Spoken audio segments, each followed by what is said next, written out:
A short time ago, the U.S. military carried out massive precision strikes on the three key nuclear facilities in the Iranian regime.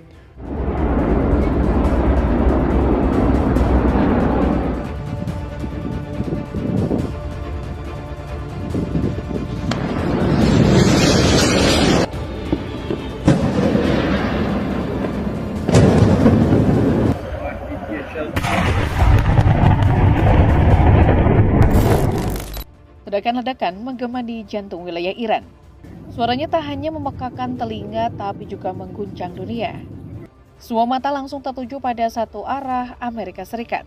Bersama Israel, sekutu setianya, Washington telah mengambil langkah yang selama ini hanya diprediksi mengawali perang secara terbuka. Di tengah ketegangan yang belum juga mereda, satu kalimat dari media Iran kembali terngiang tajam. Berapa banyak peti jenazah tentara Amerika yang akan dikirim pulang oleh Trump demi menyelamatkan Israel?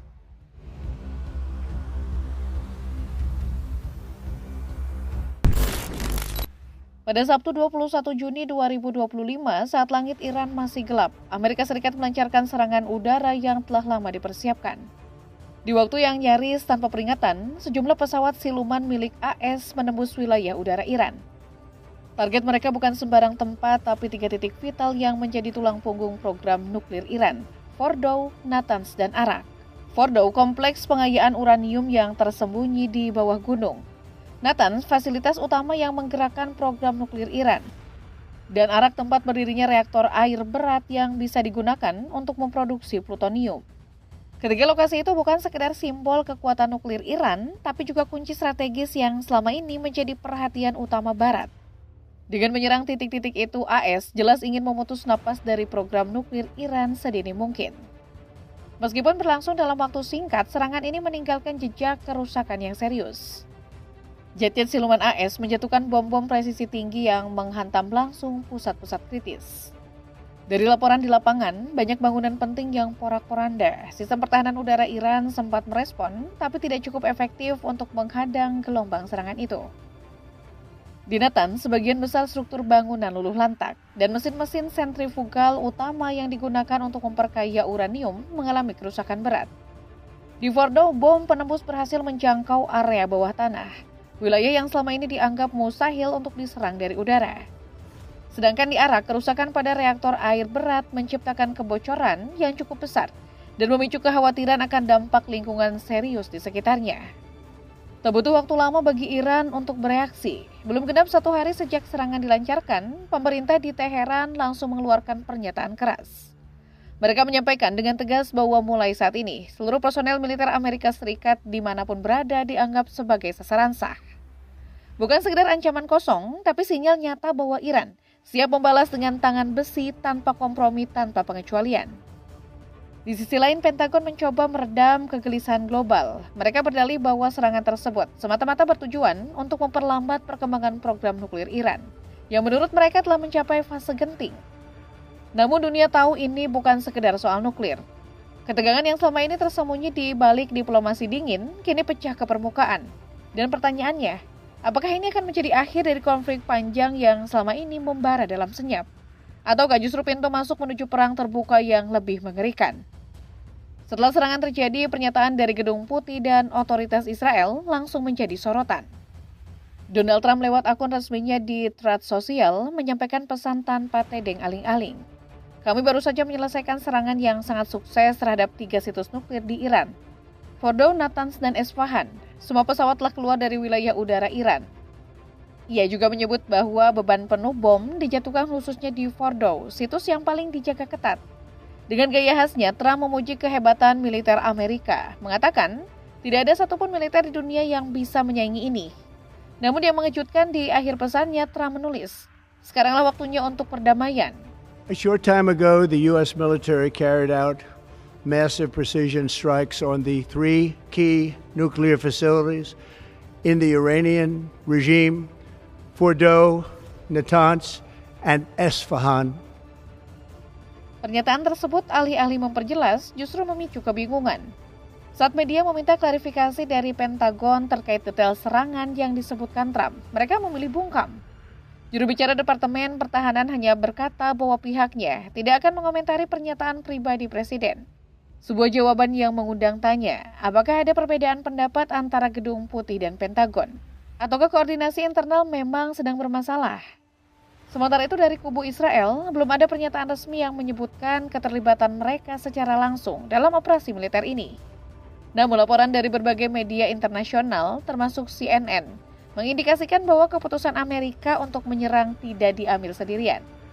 Ada dugaan kuat bahwa Israel berada di balik layar, memberikan dorongan atau bahkan tekanan dalam proses pengembalian keputusan tersebut. Sumber-sumber yang memahami dinamika di balik serangan ini meski enggan disebut namanya secara gamblang, mengisyaratkan satu hal yang cukup jelas. Tel Aviv sudah lama mendorong Washington untuk bertindak lebih agresif terhadap program nuklir Iran. Kekhawatiran Israel terhadap ambisi nuklir Teheran bukan hal baru. Berkali-kali Perdana Menteri mereka secara terbuka menyebut program tersebut sebagai ancaman nyata bagi keberlangsungan negara Yahudi itu. Bagi Israel ini bukan soal politik, melainkan soal hidup dan mati.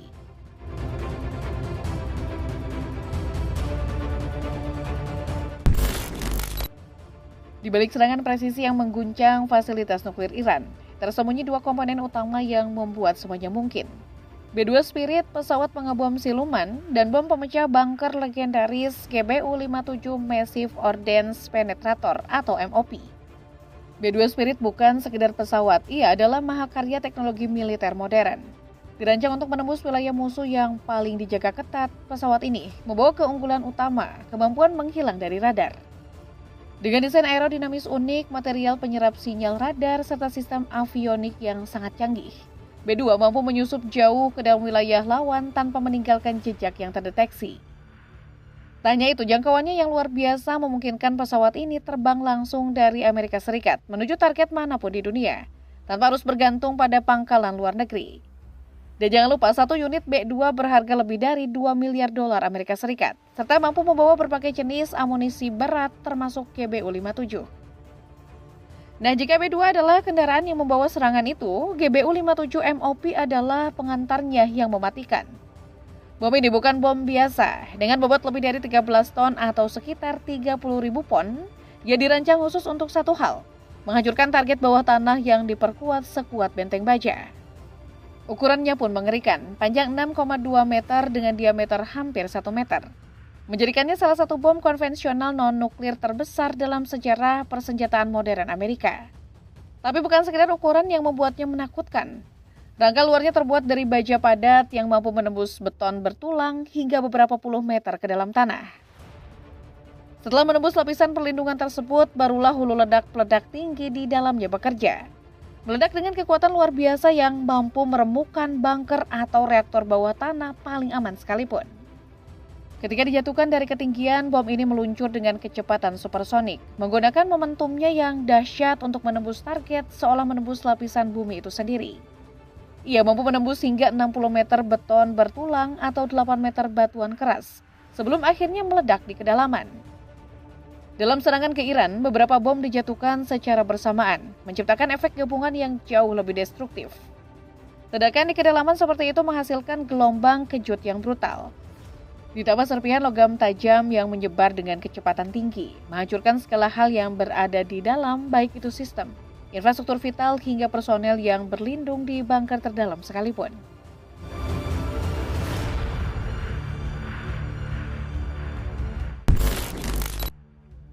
Di saat yang hampir bersamaan, kabar lain muncul dari laut terbuka. Armada Angkatan Laut Amerika Serikat mengubah haluannya secara mengejutkan.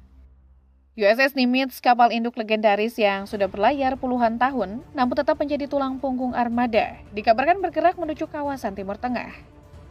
Kapal ini sejatinya dijadwalkan melakukan kunjungan ke Vietnam dalam rangkaian misi diplomatik di Laut Cina Selatan. Namun pada 16 Juni 2025, rutenya dialihkan secara tiba-tiba.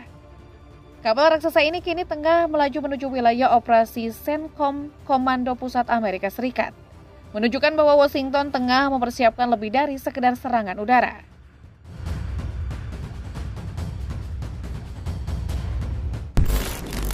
Tak lama setelah serangan itu, Iran langsung mengirim sinyal balasan. Dalam pernyataan resminya, Menteri Luar Negeri Iran menyebut bahwa seluruh pasukan militer Amerika Serikat yang berada di kawasan Timur Tengah kini dianggap sebagai target sah. Ini bukan retorika kosong, ini ancaman terbuka yang memperkeruh situasi, memperbesar potensi konflik di seluruh kawasan. Iran juga secara terbuka mengonfirmasi bahwa 3 fasilitas nuklirnya, Fordow, Natanz, dan Isfahan, telah dihantam. Mereka mengecam serangan itu sebagai tindakan brutal dan ilegal yang melanggar norma internasional. Namun meskipun terkena dampak, Iran tidak menunjukkan tanda-tanda akan mundur. Organisasi Energi Atom Iran memastikan bahwa program nuklir tetap berjalan dan mengklaim bahwa fasilitas tersebut telah dievakuasi sebelum serangan terjadi. Di tingkat tertinggi peringatan datang langsung dari Ayatollah Ali Khamenei. Ia menegaskan bahwa jika Amerika terus terlibat, maka konsekuensinya akan sangat mahal. Ia menyebut kerugian yang akan ditanggung AS akan jauh lebih besar dibandingkan apa yang diderita Iran. Lebih dari itu, pemerintah Iran kembali menegaskan posisi hukumnya. Komando Pusat AS atau CENTCOM yang mengatur operasi militer Amerika di kawasan.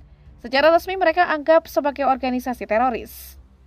Dengan dasar hukum itu, Iran merasa punya legitimasi penuh untuk membidik seluruh pasukan AS di wilayah Timur Tengah sebagai bagian dari aksi balas dendam.